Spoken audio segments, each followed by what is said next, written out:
Okay, basic hand stripping on how to pull the hair correctly. This is a hand stripped dog. You do not want to do this on a clipped dog. It will be painful. So clipped hair is not, the coat's already changed. It's usually ruined after a couple of clippings, and the follicles are not releasing the hairs because you only have undercoat growing back, so to pull that out would be painful. This is a hand stripped dog. This does not hurt them. It is not painful regardless of what you've heard. It does not hurt, and you'll see on this dog that it does not hurt. I'm going to use a Hopner knife. This is a fairly coarse knife. I'm not sure what they actually call it. It might be considered a medium.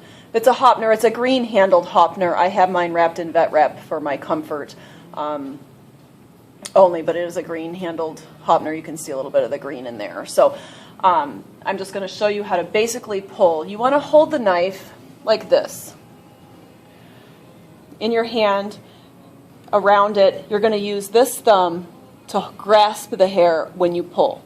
When you pull from your elbow like this. You do not bend your wrist. You pull straight from the elbow. If you're flipping your elbow a lot, you're going to break hair and cut hair, which is not what you want to do. A new hair does not grow from the follicle until it is plucked from the follicle. So if you're breaking hair, you're not going to get the new growth.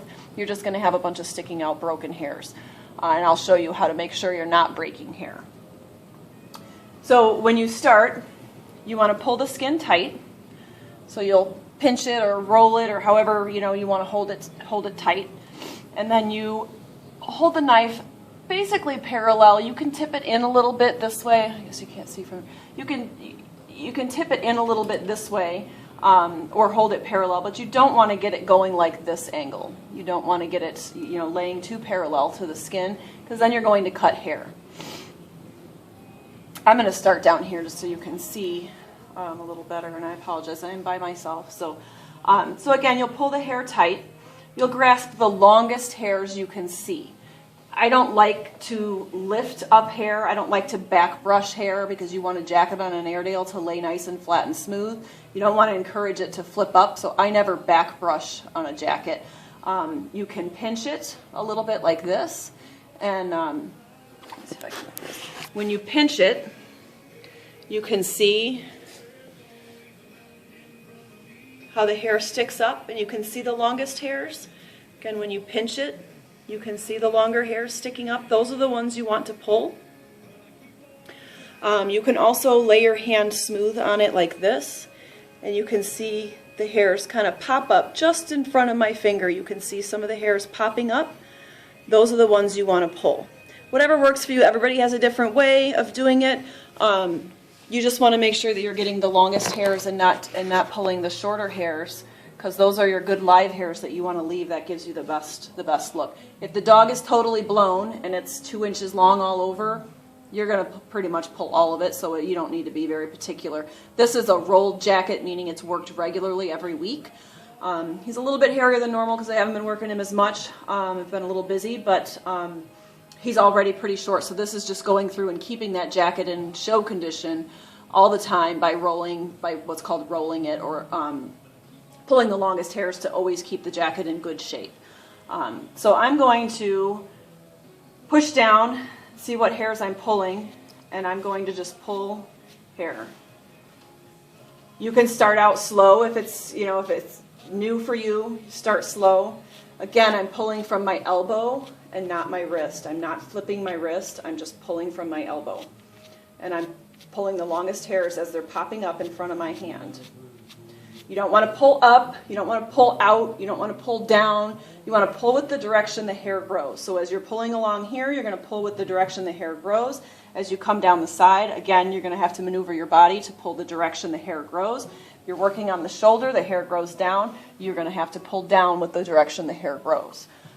If you start pulling up, that hair is going to start growing back in, up, or sticking out, and it's not going to look pretty. So you want to make sure that you're pulling in the direction that the hair naturally grows, and that you're keeping your pulls close to the skin. Don't pull out, because then you're going to get it to start growing back in. It's going to wing out. You want it to grow nice and tight and short and close to the body. I'll show you how to make sure you're not cutting hair when you're pulling.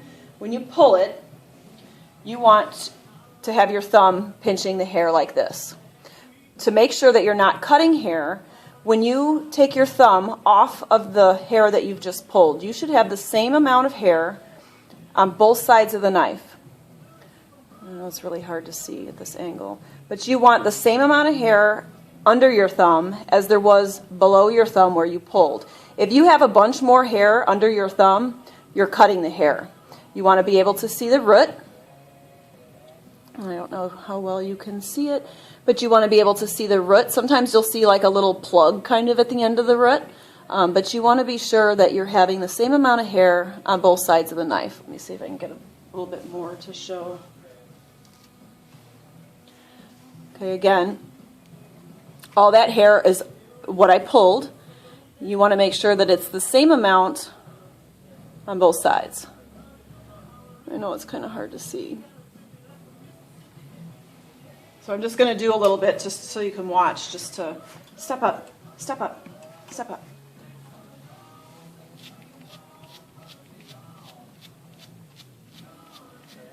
And you can go as slow as you need to go when you're first doing it to kind of get the feel for it. The more experienced you get, the faster you'll get with it.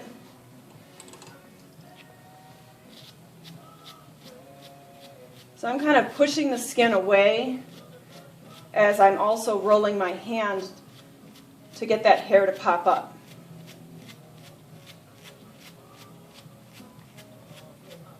And I'm just pulling the longest hairs. On a rolled coat, you'll see the waves in the coat, and you want to pull it kind of at the end of the wave is where the hair will stick up. Like there's a little ridge here, and then the longest hairs are sticking up right here. I know it's kind of hard to see because it's so far away, and I can't get any closer by myself, but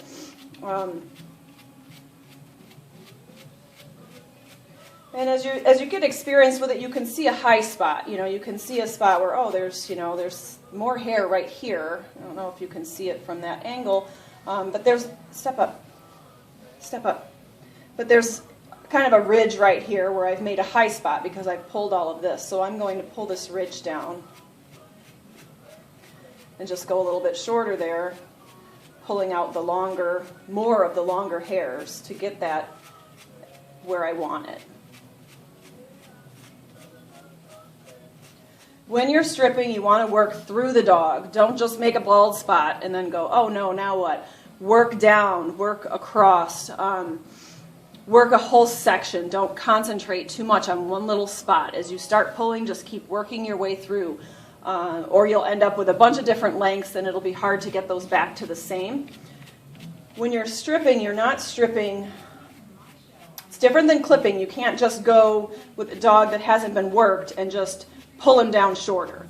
If you don't have shorter layers in there, you're going to pull him down bald because that's your only option. I'm pulling the longest layer of hair in him, and there are shorter layers underneath because I work this all the time. If you're not working it all the time, you're going to have a dog that's 2+ inches long, and when you start pulling that hair, it's all the same length, so you're going to have a bald spots or a bald dog until it grows back and you start working through. Some people that have their dogs hand stripped will just have them hand stripped 2 or 3 times a year. That's what you get. It's all blown. You're pulling them down pretty much bald, and then it grows back. It's the layers in the coat from regular working of the coat that gives you the show type of a look where you always have coat on the dog. If you're not working it enough, you're not going to have these layers in this hair, and you're going to pull down to bald. Bald, there's nothing wrong with bald.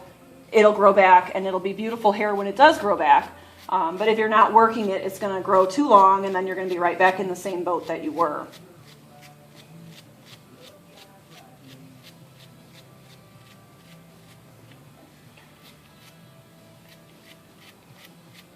As the spots are a little more jiggly, I'll pull that skin tight.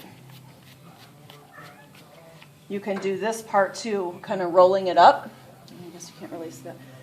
Rolling it up here, you can see what's longest. And again, you don't want to pull up, you want to pull with the direction that it grows. So even if you're going to pinch it and roll it up to see what's sticking out, what's the longest, you want to make sure that you're pulling in the direction that the hair grows and not just pulling out because it's sticking out at that point.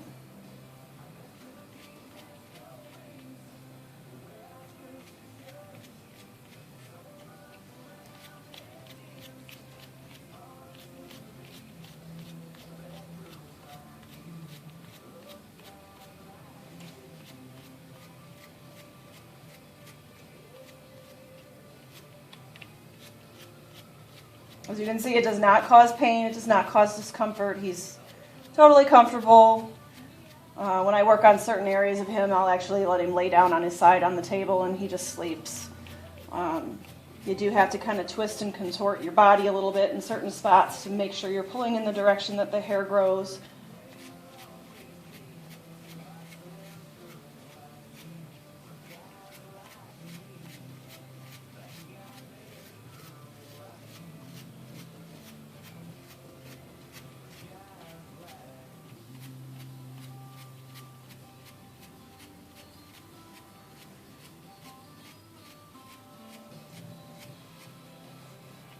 So I pretty much just pulled out all of that hair. You can't tell a huge difference again because he's got the layers in the coat. This all needs to be pulled down more, but that kind of gives you the basic idea of it.